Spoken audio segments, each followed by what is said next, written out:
Kenapa sih lu memilih nama apa ya? Panggung itu Yako gitu apa gimana? Supaya apal atau gimana? Sebenarnya nama Yako tuh bukan nama panggung. Kamu bisa berkata tidak kalau kamu tidak nyaman. Iya. Kamu bisa membantu perempuan lain dan bersama-sama bergerak di antara keberagaman perempuan.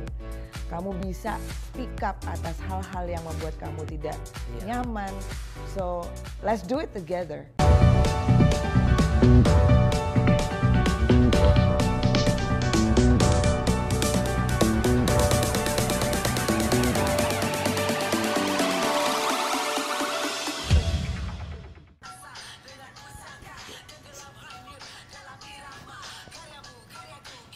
Asik nih lagu, gokil.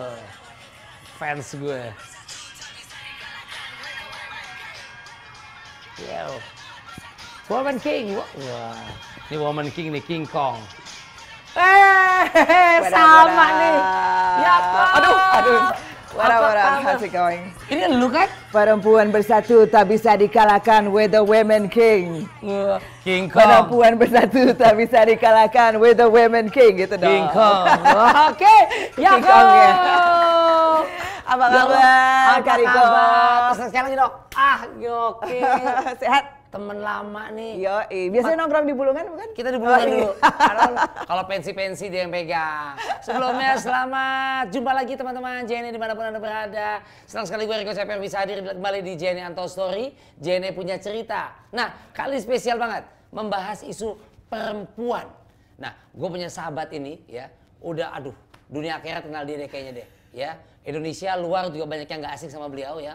Sekarang kita ngobrol aja langsung ya. Ini lagu-lagunya banyak banget membahas tentang isu-isu perempuan. Wah, kalau udah hari Kartini, udah identik deh tuh.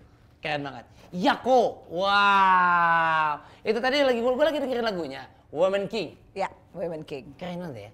Itu nyiptain lo semua kan? Kenapa? Iya, kalau lirik gua, tapi kalau musik itu biasanya ada yang bantu. Ada yang Kali bantu. ini J Down dari Grimlock. Sebelum kita mulai sesi JNE Untold Story ini, gue mau kasih info buat teman-teman yang untuk bisa langsung daftar menjadi member JLC di JNE Loyalty Card.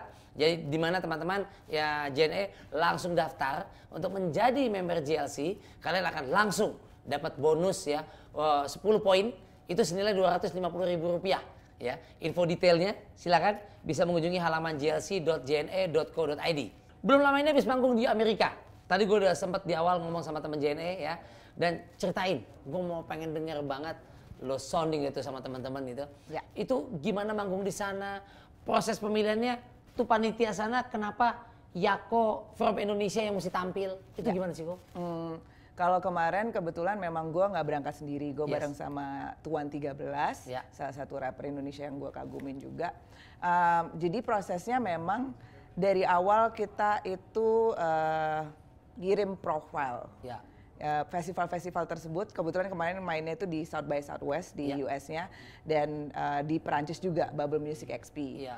Jadi kita kirim profile, nah dari mereka biasanya ada sistem kurasi. Ya. Dan ya ternyata setelah menunggu sekian lama November tahun lalu itu dikabarin ternyata diterima dan ya diminta untuk di-invite lah secara resmi untuk datang ke South by Southwest sama si Bubble Music XP itu gitu. November sama Desember pengumumannya. Kenapa sih lo memilih nama apa ya, panggung itu Yako gitu, apa gimana, supaya apal apa gimana? Sebenarnya nama Yako tuh bukan nama panggung, nama panggilan dari kecil. Yako. Jadi dulu tuh gue punya grup yang suka metal. Dan kita itu kayak sosokan bikin semacam fans club metal yang membantu orang-orang anak-anak seusia kita remaja gitu. Pas zaman SD kalau nggak salah, SD apa SMP. Terus kita tuh ngirim surat apa namanya ke redaksinya sebuah majalah. Iya. Kita membuka layanan kalau ada yang mau tanya tentang metal. Yes. Nah di situ nggak mau pakai nama asli, pakai nama temen gue tuh ada yang pakai namanya Mac, ada yang temen Jenny, terus gue siapa ya gitu, nama asli gue kan Yani gitu.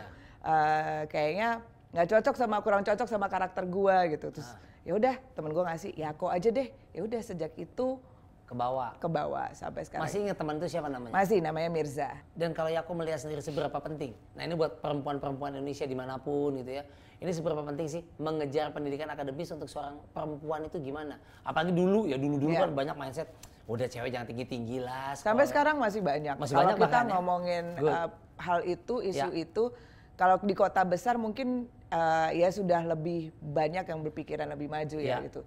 Tapi banyak sekali di daerah-daerah di Indonesia, di remote area itu yang mereka tidak punya kuasa, tidak punya pilihan, tidak diberikan pilihan untuk mengenyam pendidikan yang lebih tinggi. Betul. Kadang kalau sudah masuk udah SD gitu, udah bantu keluarga gitu karena faktor ekonomi, faktor macam-macam. Nah, hal-hal tersebut yang akhirnya ya banyak yang terjadi kasus-kasus pernikahan anak dini gitu kan, pernikahan dini, terus kemudian sunat perempuan, terus kemudian banyaknya perempuan-perempuan muda yang sudah mengandung terus mereka tidak punya akses reproduksi kesehatan gitu. Jadi banyak yang meninggal pada saat melahirkan.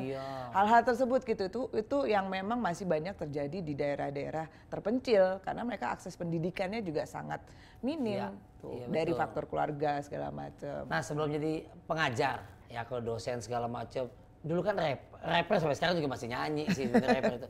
Itu bisa cerita nggak awal mula lu tuh kecebur jadi atau memang gimana gitu jadi kok jadi rapper gitu? Ya benar kecebur sih, kecemplung kok. Kecemplung. Mungkin awalnya emang dari dulu udah suka musik. Ya. Terus di tahun 90-an itu radio, orang radio juga kan.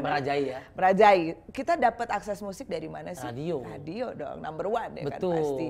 Dan dulu itu ada semacam kayak kita seneng banget dengerin penyiarnya. Gitu kan, sama seperti gua suka sama dengerin lo juga gitu. Nah, hip hop masuk di Indonesia pertama kali sebenarnya dari tari kejang, dari breakdance. Tapi di Surabaya waktu aku dulu di sana, dari radio tuh musik-musiknya tuh gencar banget di tahun 91-an. Run DMC, Naughty Band Nature, terus Rage Against the Machine, segala macam lah, Kid Rock gitu. Terus karena memang selalu dengerin radio, wah ini apa nih gitu, kok kayaknya menarik, energinya tuh dapat banget. Aku nggak bisa diam orangnya, jadi kayak butuh selalu musik yang emang energik gitu.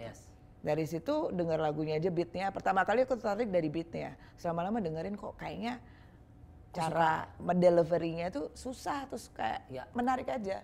Ya udah, oh ini namanya rap. Dari situ aku belajarnya pun di radio karena ada komunitas di situ namanya Pumpkin Rapper Crew. Awalnya dari disuruh ada lomba mengucapkan selamat ulang tahun ke sebuah radio tersebut. Aku ikutan dengan cara sok-sokan nge-rap gitu. Terus ternyata diundang, dimenangin, terus diundang, ketemulah sama komunitas tersebut. Dari situ ya udah belajar, diajarin beatbox, diajarin nge-rap, diajarin beat, diajarin bar itu apa, diajarin tempo segala macam. Akhirnya sampai sekarang nggak bisa berhenti. Kita mau bahas tentang Hands Off. Ini campaign ya, support woman yang lu tuh selalu jalanin. Ini bisa diceritain nggak apa itu Hands Off itu? Hands Off itu sebenarnya berawal dari lagu yang gua rilis di tahun 2018 kalau nggak salah, atau 2017. Di mana lagu itu berasal dari keresahan gue gitu akan terjadinya banyaknya sekali yang terjadi pelecehan dan kekerasan seksual terhadap perempuan. Banyak sekali kalau misalnya di jalan nih, ya di jalan-jalan biasa gitu dengan banyak yang menggunakan hijab gitu, itu masih suka ada yang di sweet-sweetin, itu kan nggak normal. Itu namanya catcall. Nah, hal-hal seperti itu. Terus gue juga pernah pada saat manggung, gue crowd surfing, itu ada yang bukan menahan badan gua tapi memegang dengan sengaja, meremas dengan sengaja gitu bagian tubuh gue gitu. Dan ya di situ gue marah sekali gitu. Itu tidak terjadi pada laki-laki, kenapa pada perempuan terjadi? Kenapa perempuan nggak boleh crowd surfing? Dibilang tabu kan, artinya ya ada apa ya, nggak safe aja buat perempuan. Padahal seharusnya konser kita just wanna have fun. Dari situ terus banyak teman-teman yang juga sering terjadi pelecehan macam-macam di kolom komen di sosial media gitu. Akhirnya gue membuatlah lagu Hands Off yang isinya memang perlawanan terhadap kekerasan seksual dan pelecehan seksual di ruang publik gitu. Jadi hands off itu kayak semacam gesture hands off, keep your hands off me gitu. Nah, stop ya. Jadi kendala-kendala yang terjadi pada perempuan itu yang gue pengen angkat supaya orang-orang aware bahwa hal-hal itu masih terjadi gitu. Nah kalau umpamanya nih teman-teman Jenny juga ya, di depannya Yako nih celing ya ada sosok Ibu Kartini. Wah, ini apa yang pengen lo sampein? Perjuanganmu, tangguh sekali Ibu. Karena di zaman sekarang kita udah mulai banyak yang teredukasi, tapi aku salut banget dengan Ibu Kartini di saat dulu. Iya, edukasi belum sepesat ini, Ibu berjuang untuk menyetarakan hak-hak perempuan sendiri, dan banyak sekali halangannya. Itu salut banget. Untuk di lagu lu sendiri nih, Woman King. Ya. Ini menceritakan tentang apa sih detailnya itu? Woman King itu kebetulan dirilis di International Women's Day di tanggal 8 Maret kemarin. Kebetulan nanti juga pas tanggal 21 April akan keluar di digital platform. Jadi bisa didengarkan di digital platform. April, pas banget dari Ibu Kartini.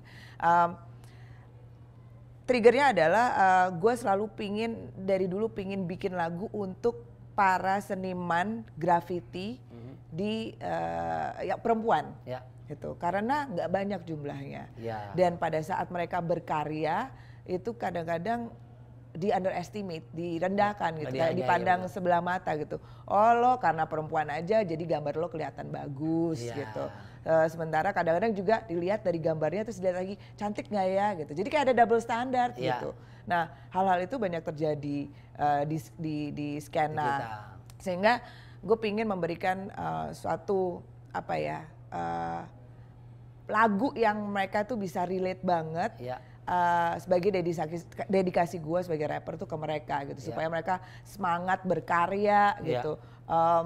Ya support system gue aja gitu, support gue untuk para seniman graffiti perempuan di Indonesia dan worldwide. Nah gue bekerja sama dengan Diton King di sini. Untuk pesan-pesan deh, ini pesan-pesan untuk perempuan Indonesia dari seorang Yako gitu, apa tuh? Kamu bisa berkata tidak kalau kamu tidak nyaman. Kamu bisa membantu perempuan lain dan bersama-sama bergerak di antara keberagaman perempuan. Kamu bisa speak up atas hal-hal yang membuat kamu tidak nyaman.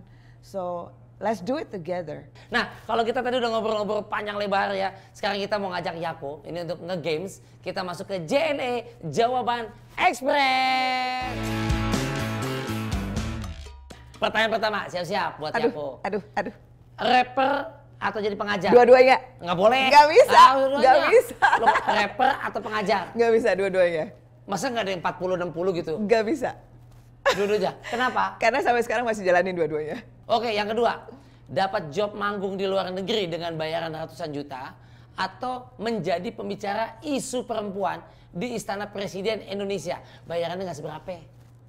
Gue sih di luar negeri. Kenapa? Uangnya itu gue bisa nanti gunakan untuk membantu LSM.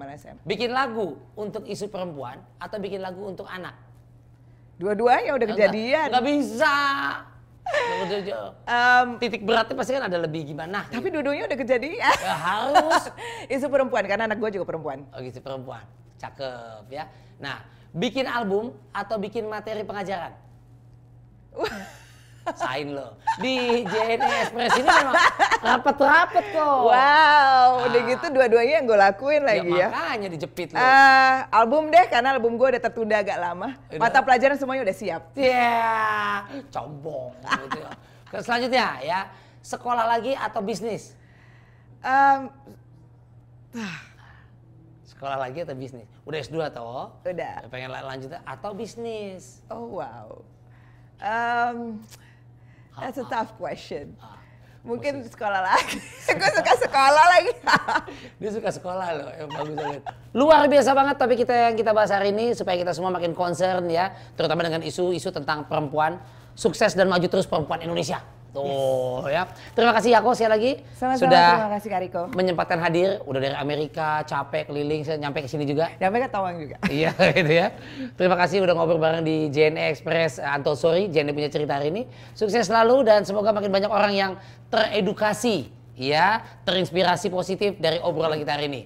Dan saya mau ingetin sekali lagi buat teman-teman yang untuk bisa langsung daftar menjadi member JLC di JNE Loyalty Card, yang dimana jika teman-teman JNE daftar menjadi member JLC, kalian ini akan langsung dapat bonus 10 poin senilai Rp250.000 ya. Info detailnya silakan bisa kunjungi di halaman jlc.jne.co.id.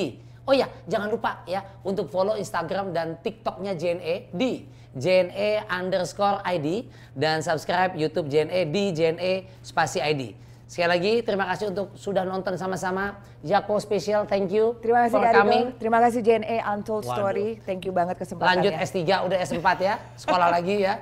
Sampai jumpa di JNE Untold Story selanjutnya. JNE punya cerita. Bye.